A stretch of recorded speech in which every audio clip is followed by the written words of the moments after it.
예, 안녕하세요. 정나입니다. 여러분, 이제, 이전 강의 4편 1장은요, 한 개 딱 나올 때가 있다 그랬죠. 시카고의 문제. 자, 그런데 4편 2장은 일단 무조건 3개는 나와요. 네, 무조건.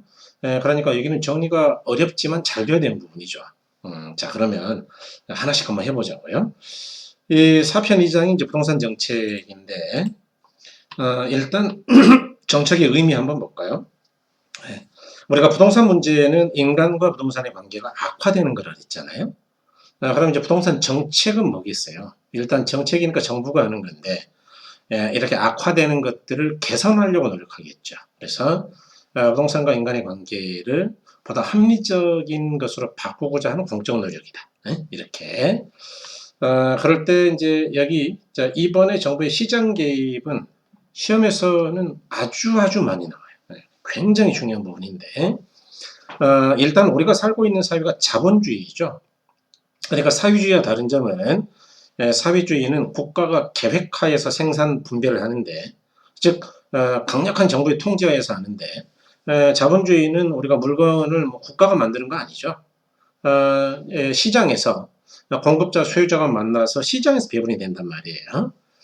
그런 게 이제 자본주의인데, 자, 문제는 이렇게 효율적인 자본주의를 하더라도 만일 시장이 제 기능을 못하면 어떨 거냐 그 이야기를 시장 실패라 하는데, 그럴 때는 정부는 가만히 있어야 될까요? 개입해야 될까요? 개입해야죠. 그래서 정부가 시장에 개입하는 이유는 시장이 실패하기 때문이다라고 이해하셔야 되고, 그럼 시장 실패가 뭐냐? 우리가 시장론을 공부할 때 시장의 주요한 기능이 6가지가 있다. 이렇게 이야기 드렸는데, 이 6가지 중에서 하나만 알면 된다. 하나. 그게 뭐냐? 자원 배분 기능이다. 시장에서는 알아서 시장이 스스로 자기들의 이익을 위해서 소유자 공급자 간의 거래를 통해서 자원이 배분된다라고 우리가 공부했잖아요. 그런데 자원 배분이 잘 안 되면 어떻게 되는 거예요? 그러면 시장이 제 기능을 하는 거에 실패하는 거예요? 실패죠. 그래서 시장 실패는 시장 메커니즘이 효율적인 자원 배분을 실현하지 못하는 걸 이야기한다. 못하는 것. 이렇게 보시면 되죠. 자, 그러면 두 번째로 시장 실패의 원인이 뭐냐? 우리가 꼭 기억할 거는 4가지고요. 제가 지금 5가지를 써놨는데 결론은 4가지는 무조건 기억하셔야 돼요. 자, 첫 번째는 불안정 경쟁 시장, 즉 독과점 기업 때문이다. 여러분, 독과점 기업이라는 거는 독점력이 강하니까 아무래도 가격을 비싸게 받으려고 그러겠죠. 그러려면 재화의 생산량을 시장에서 우리가 필요한 양만큼 만들까요? 적게 만들까요? 적게 만들죠. 과소 생산. 그러면 못 받는 사람이 생기잖아요. 그래서 실패하는 거다 그 얘기예요. 자, 두 번째는 공공재 문제인데, 여기서는 이것도 시험에 잘 나와요. 공공재 성격, 이 비경합성이나 비배제성, 그 다음에 이 무임승차자 시험에서 몇 번 나왔죠. 그러니까 공공재라는 게 도로 공원 같이 공공이 누구나 공짜로 쓰는 거예요. 자, 그렇기 때문에 내게 아니니까 다른 사람의 이용을 막을 방법이 없어. 같이 쓰는 거죠. 그런 걸 비경합성이라 그래요. 경합하지 않는다. 그 다음에 두 번째로는 이 공공재는요. 예컨대 우리 집 앞에 도로가 있는데 나 어제 이사 와가지고 도로 만들 때 세금을 안 냈다 그 이야기예요. 그러면 돈을 안 냈으니까 이용해서 배제할 수 있느냐? 안 돼요. 그럼 생활을 못 하잖아요. 네, 그러니까 돈을 안 냈다 하더라도 공공재는 배제할 방법이 없다. 비배제성인데. 그러니까 당연히 많은 사람들이 세금 안 내고 공공재를 많이 이용하고 싶어 하겠죠. 네, 그래서 무임승차자를 양산하게 되죠. 네, 그러다 보니까 공공재를 시장에다 맡기면은 생산비를 감당할 수가 없어요. 아무도 안 내니까 돈을. 그래서 시장에서는 과소 생산이 되죠. 그래서 실패한다. 그 다음에 정보의 비대칭성이나 불확실성인데, 정보를 많이 가진 사람과 적게 가진 사람, 또는 미래 정보가 불확실해. 그렇게 되면 어떻게 되겠느냐? 그러면 시장 활동이 제대로 안 되겠죠. 그래서 과소 생산될 가능성이 많아요. 그렇게 편하게 생각하시고, 나머지는 뭐 읽어보시면 됩니다. 어려운 말이 좀 나오는데, 고급 정보를 많이 가지고 있는 계층은 초과 수익을 누리게 되어 시장표를 가져간다. 다시 말해서 초과 수익이 있다는 이야기는 완전 경쟁 시장이 아니죠. 그래서 실패한다고 이야기죠. 이런 형태는 도덕티라든가 역선택 등으로 시장 실패를 가져오는 것이다. 그래서 이 도덕적 해이나 역선택이 뭐냐 써놨습니다만은 이걸 이해할 필요 없어요. 단어 정도만 읽어보시면 된다. 어쨌든 미래 정보가 불확실하다. 시장이 실패한다는 이야기죠. 그 다음에 이제 네 번째로 외부 요거의 문제인데, 우리가 외부 효과에는 외부 경제, 불경제가 있다라고 부동산의 특성할 때 말씀드렸죠. 인접성에서. 그러니까 다른 사람에게 의도하지 않은 혜택. 예컨대 지하철이 만들어졌어. 혜택이죠. 또는 손해. 예컨대 주변에 쓰레기장이 생겼어. 외부 불경제. 이렇게 가져다 주는데 이에 대한 대가를 받지도 지불하지도 않는 것. 이렇게 외부 효과가 있으면 나중에는 이제 이걸 가지고 굉장히 그 다음 강의에서는 길게 설명할 텐데 때로는 과소 생산, 때로는 과대 생산의 문제가 생겨요. 그러다 보니까 정확하게 말하면 정예부 효과는 과소 생산, 부예부 효과는 과대 생산의 문제가 생기는데 이와 같이 우리가 필요로 한 것보다 적을 때는 못 받아서 시장이 실패하는 거고요. 너무 많을 때는 남는 걸 버려야 돼요. 그러니까 원자재, 생산 요소의 낭비가 오잖아요. 그래서 시장이 실패한다. 그 다음에 이제 다섯 번째가 규모의 경제인데요. 요거는 1번 독과점 기업하고 똑같습니다. 불안정 경쟁하고. 왜냐?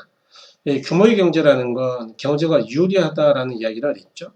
그러니까 이거는 외부 환경 때문이 아니고 외부 경제가 아니니까요. 규모가 너무 커져서 유리하다 그 이야기. 규모가 커질수록 유리하다. 규모가 커지면 어떻게 되겠어요? 기업이요. 생산비를 줄일 수 있겠죠. 그러다 보니까 다른 기업들보다 싸게 팔게 되고 그럼 다른 기업들은 가격 경쟁력을 상실하게 되겠네요. 그래서 바로 이 규모의 경제를 누리는 기업이 독과점 기업이 되겠죠. 그럼 이제 결국 시장 실패가 되겠죠. 그러니까 5번은 1번하고 의미가 비슷하다. 이렇게 보셔야 된다. 자, 그래서 이제 시장 실패의 원인을 지금 5가지로 설명드렸어요.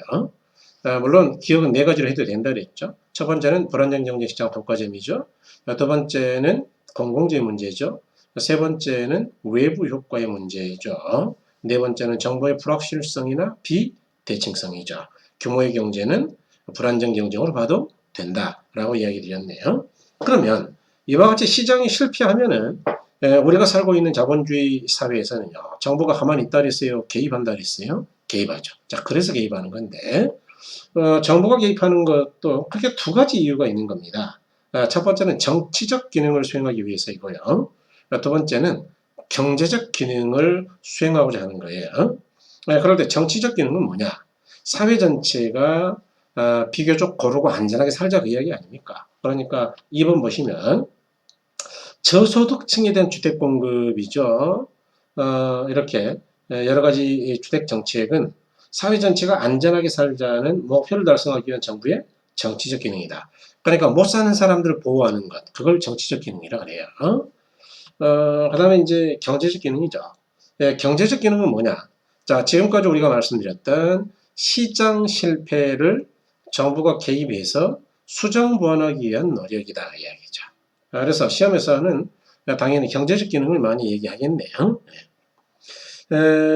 다음으로 이제 그 정부가 개입하면은 전부 다 성공하느냐? 그건 아니다. 정부도 실패할 때가 있다는 이야기죠. 그래서 이 정부 실패는요, 오히려 정부의 개입이 로 인해서 자원 배분이 전보다 더 비효율적으로 되는 경우예요. 이유가 뭐냐? 정부가 시장에 대한 완벽한 정보를 가지기는 어렵죠. 다시 말해 불완전한 지식과 정보 때문이다. 예를 들어서 시장에 유통되는 재화가 수십만 가지인데 이 공무원이 이 수십만 가지 유통되는 재화가 얼마나 필요한지를 어떻게 알겠어요? 그러니까 정부가 개입해서 필요량을 충족시키기가 쉽지 않다는 이야기죠. 그래서 불완전한 정보 때문이다. 그 다음에 이제 두 번째는 정부의 규제 방법 자체가 불완전하거나 경직적일 수가 있다. 정부 정책은 법이 바뀌지 않으면은 바꾸기 어려운 경우가 허다해요. 그러다 보니까 그런 문제가 있다. 그 다음에 이제 관료주의 자체가 다소 비효율적이라는 문제도 있다. 병폐. 이렇게 보시면 되겠어요. 여러분 여기까지 해서 우리가 일단 정부 정책에서 부동산 정책에서 가장 시험에 비교적 잘 나왔던 부분이죠. 시장 실패와 정부의 시장 개입인데 정부는 왜 개입하느냐? 시장이 실패하기 때문이다. 시장 실패가 뭐냐? 자원의 최적 배분이 안 되는 거다. 그 이유는 뭐냐? 네 가지다. 불안정 경쟁 시장, 즉 독과점이죠. 두 번째가 외부 효과 문제죠. 세 번째가 공공재 문제였죠.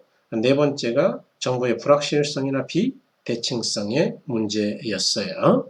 하나 더 기억하신다면 이제 규모이용제까지. 자, 그러면 정부가 개입한다 하면 도대체 왜 개입하느냐? 첫 번째는 정치적 기능, 가난한 사람들을 보호하기 위해서.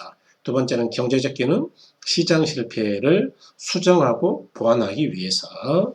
자, 그렇다면 정부의 개입은 항상 성공하느냐? 아니다. 정부도 실패할 때가 있다. 그걸 정부 실패한다 그런 이야기죠.